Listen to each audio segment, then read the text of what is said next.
tonight, the latest developments demand your full attention. And once you hear this, you'll understand why. At exactly 4:12 in the morning on Saturday, January 31st, something extraordinary happened in Montecito, California. The $14.65 million Riven Rock estate, the home Prince Harry and Meghan Markle have called their sanctuary for years, has been placed on the market under what sources are calling emergency liquidation. This isn't just about a property sale. This is about the complete unraveling of everything they've built in America. Before we go any further, if you want to stay updated on this developing story, make sure you hit that subscribe button and turn on notifications. And here's something I need to ask you right now.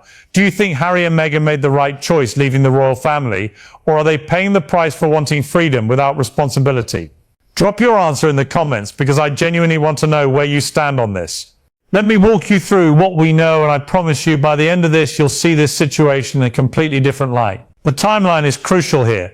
Friday, January 30th, just after 3 in the morning, while Montecito slept, security footage allegedly captured unmarked moving trucks entering the Riven Rock estate through the rear service gate. Think about that for a second. Why would anyone move their belongings in the dead of night? What kind of urgency forces a prince and a former actress to pack up their lives under the cover of darkness? According to sources close to the situation, 12 high-security crates were loaded in complete silence. By the time the sun rose over the Pacific, the California dream was being dismantled piece by piece. But here's what nobody's talking about. What was actually inside those crates? Documents? Assets? Evidence of something else entirely? The palace isn't saying, and Harry and Meghan certainly aren't offering any explanations. Inside the mansion during those final hours, the atmosphere was reportedly explosive. A former staff member speaking anonymously claims to have overheard a heated conversation in the early morning hours. Meghan allegedly told a legal advisor, "We are being hounded out of our own home. If London thinks this is over, they are delusional." That word, hounded, tells you everything about how desperate things have become. Meanwhile, Harry was reportedly pacing around the pool area, his face described as exhausted and defeated. He apparently muttered to a security guard, "It was never supposed to end like this." How did Harry imagine it would end? With reconciliation? With the family embracing their new life? Whatever he pictured, the reality unfolding around him was something entirely different. Now, let's talk about what happened when news reached London. Within an hour of the Montecito situation developing, King Charles III was pulled from his private quarters at dawn to receive an emergency briefing from his senior advisors. The meeting lasted exactly 42 minutes. In less time than it takes to watch a typical television episode, the king made decisions that would fundamentally change his son's future. His reaction was described by insiders as cold institutional pragmatism. Not fatherly concern, not emotional distress, just cold, calculated decision-making. Here's where it gets really interesting. Sources claim Charles was advised that selling the Montecito home effectively destroys what's called the anchor point of the 2020 agreement. Without a fixed overseas residence, the legal framework supporting Harry's remaining titles is now in what they're calling a state of collapse. Let me translate that for you. Without a permanent address, Harry isn't just homeless in the eyes of the crown. He's essentially titleless. But the real shock comes when you look at the finances, and this is where most people have no idea how bad things actually got. Research into California property records reveals a staggering burn rate of $8,200 per day just to maintain security at the estate. Do the math with me here. That's $57,400 per week. Over $240,000 per month, nearly $3 million per year on security alone. And that doesn't include the $780,000 in delayed maintenance costs, property taxes, staff salaries, and mounting legal fees from multiple court battles. How long can anyone sustain that kind of financial bleeding? Even a prince has limits. Between tightening media production budgets and the crushing weight of lifestyle costs, Riven Rock transformed from a fortress into a financial trap. And here's the detail that should concern everyone.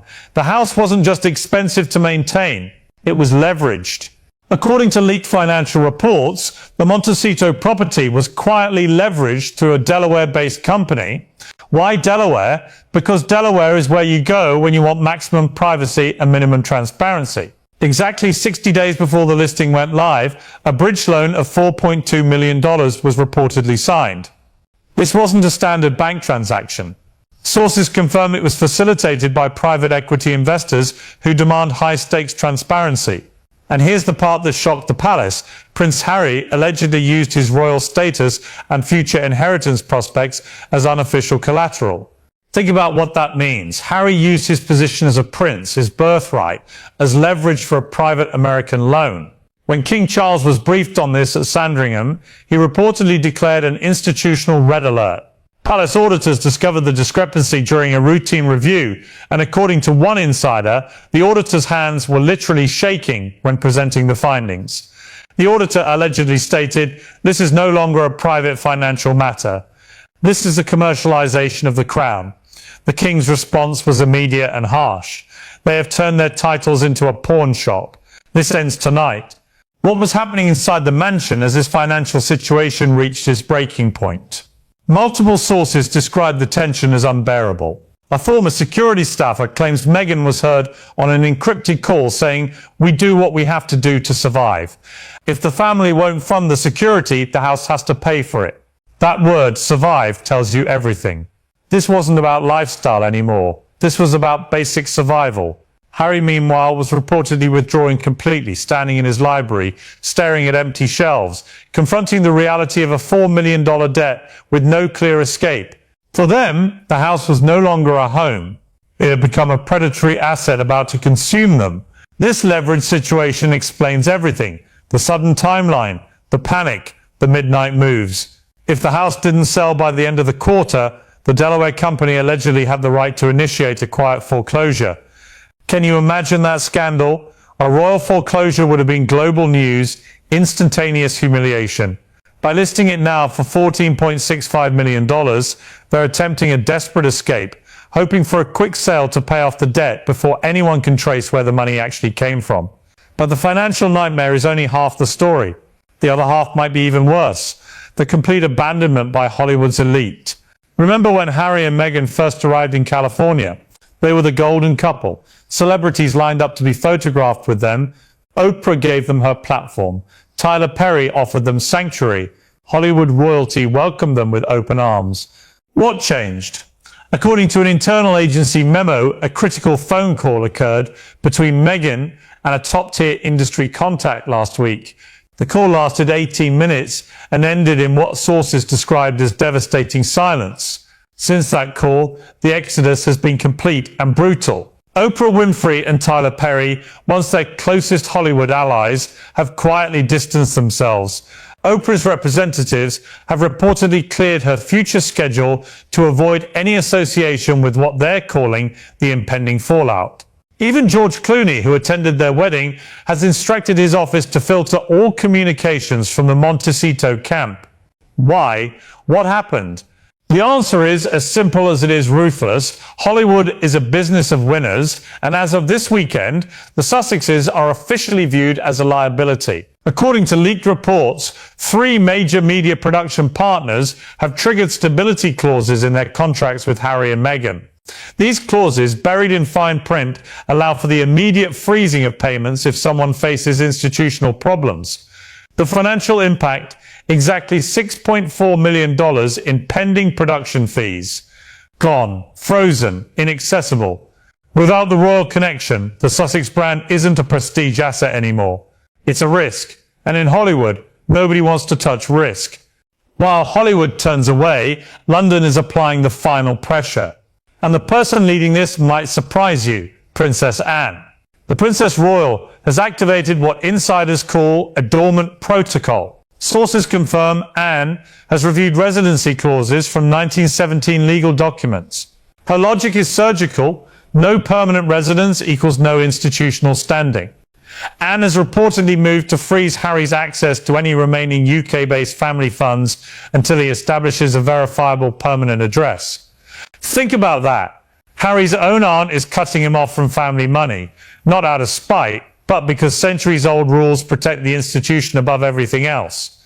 Princess Anne allegedly told King Charles, if they choose to be ruthless, they choose to be nameless. And then there's Catherine, Princess of Wales. While Meghan was packing in California, Catherine was securing the Crown's financial future. Sources confirm that Catherine signed documents at Adelaide Cottage that create a legal firewall around royal discretionary funds, ensuring that not a single penny can go to non-resident family members. The genius of this move, Catherine has ensured that Harry and Meghan's children, Archie and Lilibet, will only access royal wealth if they establish permanent UK residency. It's a long-game strategy and it's brilliant.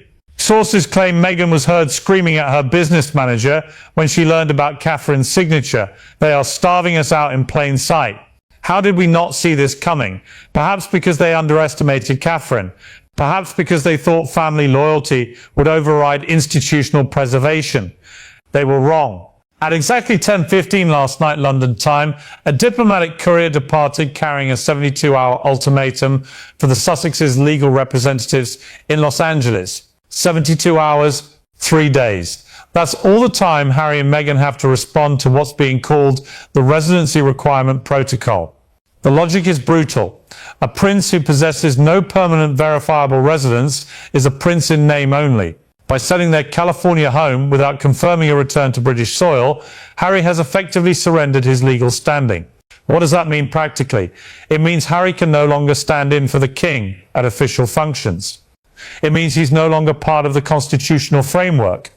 According to protocols, Harry's legal protections could be reduced to zero within 48 hours. He would become, legally speaking, just another private citizen with a famous name and a mountain of debt. Perhaps the most psychologically devastating aspect is what's being called operational silence. Prince William has initiated a total communication blackout designed to isolate the Sussexes until their institutional support runs out. Yesterday, William chaired a private meeting that lasted 48 minutes. His directive was absolute. We are no longer rescuing a ship that has been intentionally scuttled. They are private citizens with private problems. The impact hit Montecito like a wave. Sources confirm that Meghan attempted to place 4 encrypted calls to senior aides at Kensington Palace yesterday afternoon. Every single call was intercepted and terminated. Imagine that moment. The Duchess desperately trying to reach anyone in the palace and being met with nothing but silence. The source claims Meghan was pacing her foyer, gripping her phone so tightly her knuckles turned white. She allegedly screamed, "They can't just turn us off. I am still the Duchess. They're treating us like we've already disappeared." But here's the truth. In the eyes of the institution, they have already disappeared. While Meghan struggles to reach London, Catherine was reportedly reviewing new security protocols with the King's private secretary. This contrast isn't accidental, it's calculated. Catherine has become the ultimate decider of who remains within the royal fold. She has personally overseen the redistribution of royal patronages once destined for Harry. The message is crystal clear. Catherine is the future. Meghan is the past. Meanwhile, in California, the exodus is complete. According to a leaked public relations report, exactly 8 major Hollywood figures who attended the 2018 wedding have instructed their offices to ignore any outreach from the Montecito camp. The most humiliating development? Meghan has reportedly been forced to pivot toward reality television circles in a desperate bid for relevance. From the balcony of Buckingham Palace to potential reality shows. Queen Camilla reportedly remarked, "It is a tragedy of their own making." Speaking of Camilla, her role cannot be understated. She has become the absolute gatekeeper, implementing what's called a digital blackout. Every message sent from Montecito over the last 48 hours has been intercepted and sent to a legal team. Camilla has told staff the king is busy with state business. Private matters are now legal matters. She has archived every one of Harry's recent messages into a file labeled institutional risk. She told a close friend, "We are no longer in the business of second chances. We are in the business of survival." Under Camilla's watch, King Charles has been kept shielded from emotional manipulation. The king's health and crown stability are the only priorities. Everything else is just noise. While institutional machinery grinds forward in London, Harry has been documented in moments of profound isolation. Late Saturday night, he was seen at Butterfly Beach sitting on driftwood for nearly an hour, staring at the Pacific. Witnesses described him as motionless, lost. At dawn Sunday, he was spotted on the cliffs near his home, standing alone for another hour, gazing at the horizon. What goes through a prince's mind when he realizes his father won't answer his calls? When his brother has become his adversary? When the family he left has actively erased him? These aren't hypothetical questions. This is Harry's reality right now. He's a man who traded a crown for a mortgage he couldn't sustain. A man who chose love and independence, only to discover both come with a price he cannot afford. Today, documents were delivered to Harry's legal representatives at 9:45 in the morning. Inside was a decree from King Charles containing a word Harry never expected attached to his name: forfeit. This is the finality of the March 31st deadline. According to leaked documents, the King, advised by Prince William and Princess Anne, has established a hard line. If the Sussexes don't provide a verifiable permanent UK address and cease all commercial use of royal identifiers by midnight March 31st, the Crown will initiate formal erasure. This isn't suspension of titles, this is permanent removal from the working monarchy. Harry and Meghan would retain their Duke and Duchess titles in name only. They couldn't use them commercially, they couldn't leverage them for deals. They couldn't monetize the one thing that makes them different from any other celebrity couple. They would become royal ghosts. Princess Anne has prepared what's called a dignified exit package.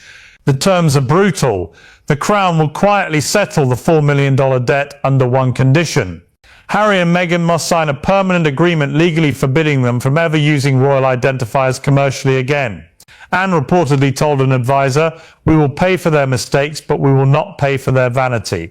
They can have their freedom, but in total anonymity.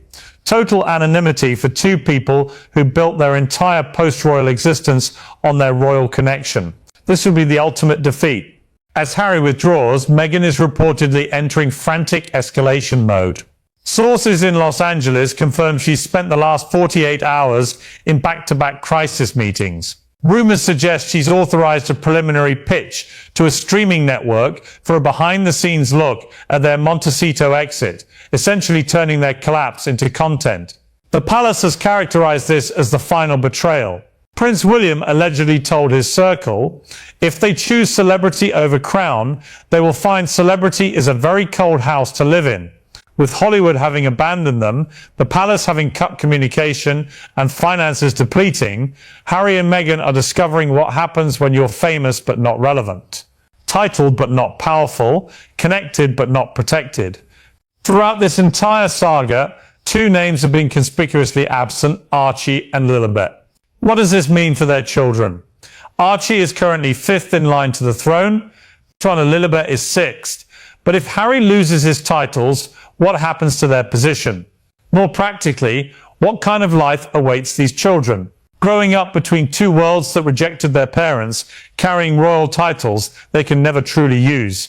Catherine's strategic firewall ensures Archie and Lilibet will only access royal wealth if they establish UK residency. It's a long game strategy that says you can come home, but only if you truly come home. The children are the ultimate casualties of this war. And the most tragic part, they didn't choose any of this. From a public relations standpoint, this has been a masterclass in controlled demolition. The palace has managed this with remarkable precision. No official statements that could be criticized. No public attacks that could seem cruel. Just quiet, methodical institutional pressure. Meanwhile, every leak builds a narrative of Sussex desperation and royal resolve. Whether you support Harry and Meghan or the institution, you have to admit the palace's strategy has been devastatingly effective. If you're a student of royal history, this moment should feel familiar. In 1936, King Edward VIII abdicated to marry Wallis Simpson, an American divorcee. He was given the title Duke of Windsor and essentially exiled to France, where he lived in increasing irrelevance until his death in 1972. The parallels are striking. A prince choosing an American woman over duty, a family closing ranks to protect the institution, gradual erasure from official life, financial struggles despite a famous name, permanent exile.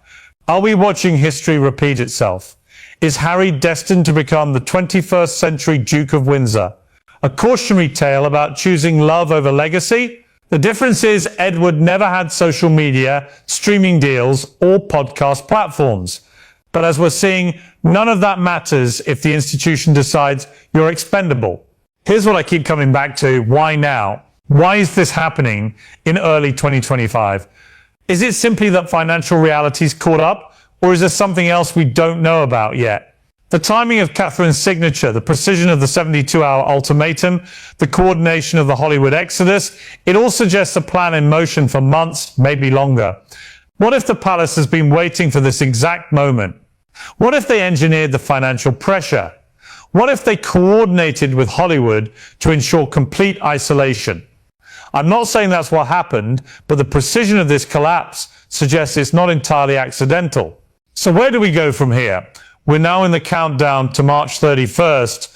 Every day brings them closer to that deadline. Every day the pressure increases. Will they sign the agreement and accept anonymous comfort? Will they fight back with a documentary, burning every remaining bridge? Will they generate enough income to maintain independence? Will Harry return to London alone? Will Meghan reinvent herself separate from the royal connection? Or will March 31st pass with them in limbo, forcing the palace to execute erasure? Let me lay out three possible scenarios. First, complete surrender. Harry and Meghan sign the agreement. The Crown settles their debts. They live comfortably but anonymously, perhaps moving to a smaller property, maybe leaving California entirely. Their children grow up with titles they never used. The royal chapter becomes a distant memory. Second, the nuclear option. Meghan authorizes the documentary. It's scorched earth, showing the midnight moves, the debt crisis, the palace pressure. It generates publicity and money, but permanently destroys reconciliation. Harry loses titles immediately. They become celebrities without royal gravitas. Within 5 years, they're largely forgotten. Third, silent erasure. March 31st comes and goes without resolution. The palace executes the protocol quietly. Harry loses titles, not with a bang, but with bureaucratic silence. They try to continue as before, but without royal identifiers, money dries up.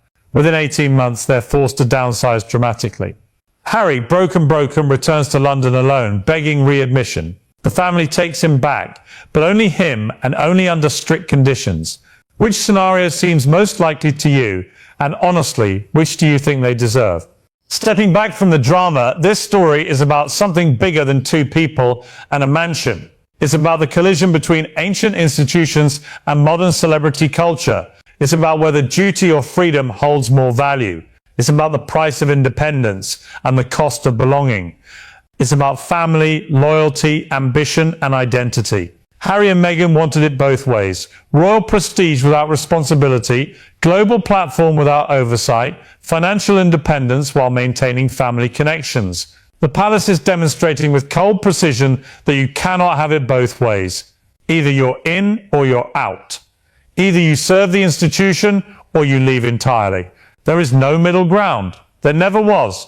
As the sun sets on the Montecito dream, as moving trucks haul away the last remnants, as Harry stands alone on the beach confronting an uncertain future, we're left with one question.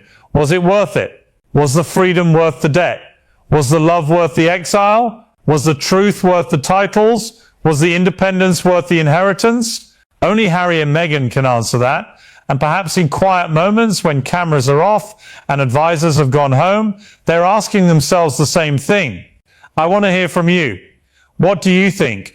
Do you stand with Harry and Meghan, believing they had every right to build a life away from royal constraints? Or do you support the institution, believing they wanted perks without responsibilities? Do you think the palace is being cruel or appropriately protective? Do you believe they can recover from this, or is their brand permanently damaged? What would you do in their position right now? Drop your honest thoughts in the comments. Let's have a real conversation about what this means, not just for the royals, but for all of us watching this unfold in real time. Because ultimately, this isn't just about princes and palaces. It's a story about choices and consequences, about family and freedom, about the life you choose versus the life you're given. And that's something we can all relate to. The 72-hour ultimatum is ticking down. The March 31st deadline looms. The palace has made its move. Hollywood has closed its doors. The debt is mounting. The titles hang in the balance. This is the end game, and whatever happens next will determine not just their future, but the precedent for any royal who dares choose a different path. The Montecito exit is confirmed. This is the first domino in a chain reaction that will reshape the monarchy for generations to come. If this story matters to you, make sure you're subscribed so you don't miss what happens next. Hit that like button if you found this informative, and share this with anyone who needs to understand what's really happening behind the headlines. Stay vigilant, stay informed, and most importantly, stay tuned. This story is far from over. The end of the Sussex era has been recorded, but the final chapter, that's still being written, and we'll be here to bring you every development as it happens.